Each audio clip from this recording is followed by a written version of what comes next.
Mana sebuah negara bisa terbentuk, ada berbagai teori yang menjelaskan bagaimana lahirnya suatu negara. Mari kita bahas.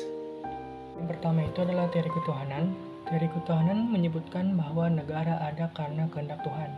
Pemimpin dianggap sebagai wakil Tuhan yang diberi mandat untuk memerintah.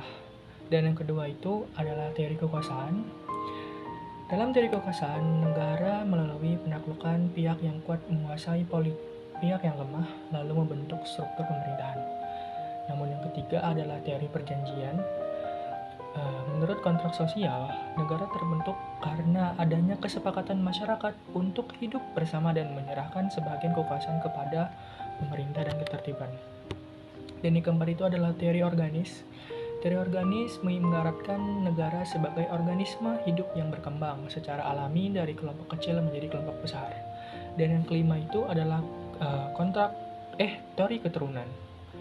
Teori keturunan menjelaskan bahwa negara berawal dari keluarga besar yang berkembang menjadi suku bangsa hingga terbentuk masyarakat yang lebih luas.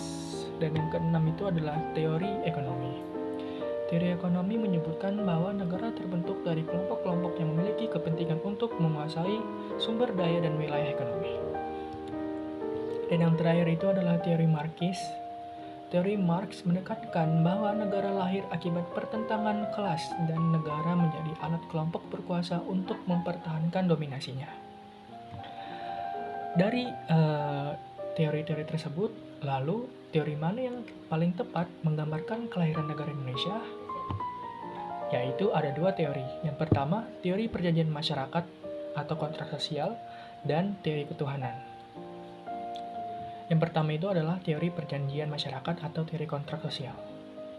Indonesia lahir berdasarkan kesepakatan bersama seluruh bangsa. Proklamasi kemerdekaan adalah bentuk pernyataan kolektif rakyat untuk mendirikan negara merdeka.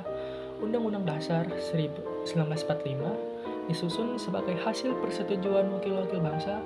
Ini sangat sesuai dengan teori kontrak sosial. Dan yang kedua itu adalah teori ketuhanan.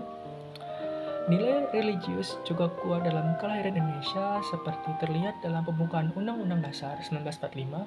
Hal ini sesuai dengan teori ketuhanan yang menyatakan bahwa negara berdiri atas berkat Tuhan. So, negara Indonesia lahir terutama dari kesepakatan rakyat sesuai teori kontrak sosial dengan keyakinan bahwa kemerdekaan diberikan oleh Tuhan. Begitulah proses terbentuknya negara menurut teori dan sejarah Indonesia. Sekian.